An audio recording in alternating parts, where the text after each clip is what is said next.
好，本期视频来组装一张2080S。为什么说是组装卡？因为它本来就是要组装的。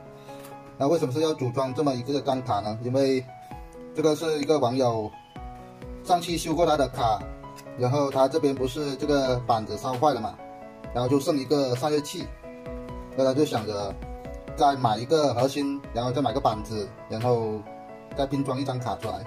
但是呢，他核心买到了，然后没有买到这个散热器的板子，买到了另一种的板，然后他就这个散热器也就用不上了，然后他又继续买另一根散热器，然后这个是一个华硕的2080S 的散热器，然后现在是要把这个核心还有 PCB 还有散热器把它给组装起来，但是没有显存啊，显存由我这边提供，然后我要找8颗3星显存给它焊上去，看能不能组装出一张好的2080S。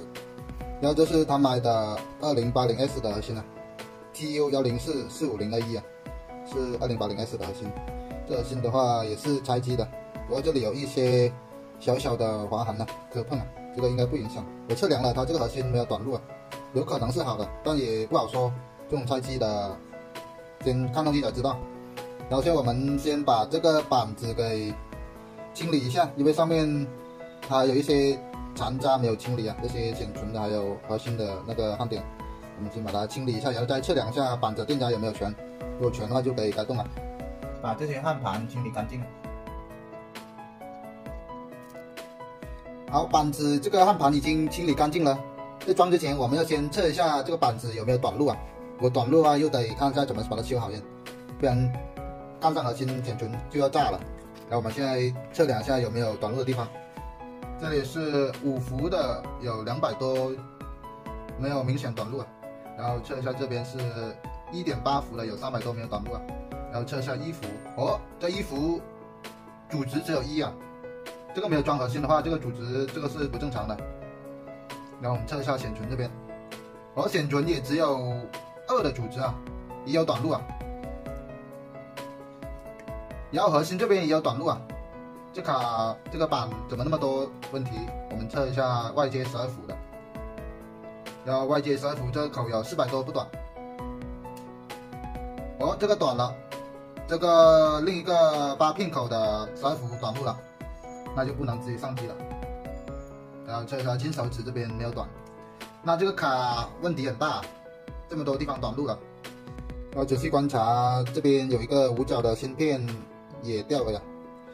看来买这种料版的卡还是不好啊，这种也不懂，这种卡是成色是蛮好的这种卡，但是还是有很大的问题啊，还是要先把它修好。这样短路我们先测一下12伏这边，先烧机看一下是哪个地方引起12伏短路的，我们先烧机看一下。好，现在我们烧机一下12伏的，好，看到了，这里有一个亮点了，我们用手指指过去。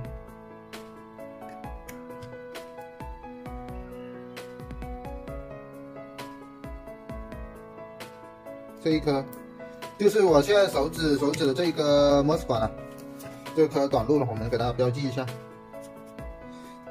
然后我们再看一下显存的这边，刚才测量也是短的，我们再给它烧机看一下是哪里短路。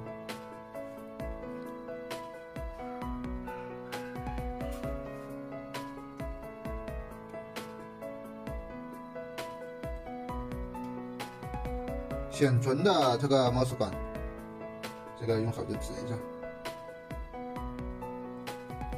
好，指到了这一颗啊，这一颗也短了，我们都给它标记一下。好，测量一下1伏这边的电压。诶，测量一下1伏，给它烧机，竟然这个电流跑不上去了，难道是要不短了吗？我们打一下值，打一下看一下主值现在是多少。哦，现在主值有400多了，刚才为什么是短路呢？可能是哪里有微短路，然后电击一下就把它给断开了。好，现在这个没有短路就不理它了。现在发现2处地方短路啊，都是显存供电的 MOS 管短路，还有一个核心供电的 MOS 管没短路。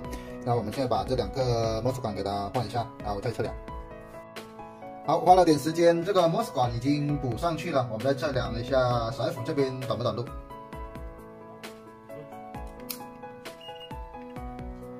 好，现在12伏这边已经有460的主值啊，已经不短了。这边的12伏供电啊，刚才是短路的，现在已经正常了。咱们测量一下，这边1伏也没有短了，还有这边1.8伏也没有短了，显存的也没有短了。那既然没有短，我们上电测一下的电压有没有？这边1.8伏有了，1伏也有了，显存供电1.35有了，核心供电0.8伏也有了。那现在这个卡的供电都全了，那就应该是没什么问题了。OK， 这个板子已经修好了，然后我们现在首先把这个8颗显存给杠上去，开始焊接显存了。OK， 经过一番操作，这个8颗显存已经全部给焊接上去了。然后我们现在下一步要做的工作就是看一下这个它的识别电阻是不是伤性的，因为我们换上去的这个显存呢是伤性的。然后我们看一下它的识别电阻，它的识别电阻呢在背面，我们看一下这1、2、3颗电阻啊，这个的话应该是美光的显存的。美光的识别电阻，然后我们要移动一下电阻，要把这2颗移到这边，这个移到这边，然后这1颗也移到这边，然后就完成了3星显存的识别。好，我们给它改动一下。好，现在后面这2颗显存已经移到右边了，右边下面从1、2、3从下面数上去3个显存，在右边呢是3星显存的异区显存的识别的。因为 N 卡的话，它是通过移动电阻来这个电压来识别一下是哪种类型的显存，它跟 A 卡的话有所不同。A 卡的话是通过刷不同的标识来识别那个显存类型的，但是 N 卡的它的标识是通用的，然后通过不同的电阻来识别不同的显存类型。好，现在显存部分的工作已经完成了，我们给它测一下显存有没有短路。我们现在测现在这个显存供电呢有10个组织左右啊，这个是正常没有短路啊，所以这个应该是 OK 的。然后下一步就是把这个核心给盖上去，开始焊接核心了。OK， 这个核心已经盖上去了，然后我们现在给打一下它的组织，看一下有没有异常的。我们来测一下最关键的显存供电的组织。好，现在显存供电有10的组织没有问题啊，然后到 1.8 也是很关键的，然后有200的组织也是 OK 的，然后这边是1伏的有3的组织 OK 的，然后那这个卡呢关键的供电没有短路啊，那我们就可以上机测试一下。好，我们先这样子简单做一下散热，然后我们开机看一下它炸不炸。开机没有炸，我们看一下屏幕。好，屏幕已经成功点亮，这是多么激动人心的时刻。好，我们先把它断电，然后我们把散热器装起来再测试。果然没有白费功夫啊，能点亮就是好事啊。我们装起散热器先。OK， 现在散热器已经组装完毕，我们现在开机看一下。开机，呜的转起来了。然后看一下屏幕，已经成功点亮。我们等它进系统看一下驱动是否正常。进入系统了，但是驱动打不上啊，代码43了，难道这个卡翻车了吗？代码43，我们给它扫一下显存吧，看一下有没有显存通道报错。好，我们现在给它扫一下显存测试啊，扫的过程中有一个小花屏啊，在屏幕的上方，有可能有通道报错了，我们等一下看一下是哪一颗。我们发现是 B1 还有C0 的通道啊 ，B1 跟C0这2颗，有可能是核心没有焊好，或者显存没有焊好啊，或者是显存或者核心的问题。我们直接给它重新焊一下。花了点时间，已经重新焊接了一遍核心了。我们现在再上机看一下什么情况。好，现在重新焊接之后呢，现在驱动已经打上了，设备运转正常。然后我们看一下这个参数 2080S。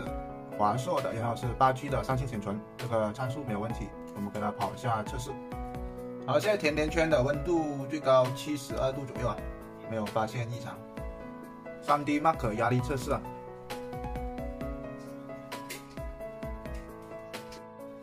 好了，现在3D Mark 跑分通过了98.9啊，这个2080S 的华硕已经正式组装完整了。好了，本期视频就到这里了。如果您对我的视频感兴趣，可以点点关注啊。我们下期再见。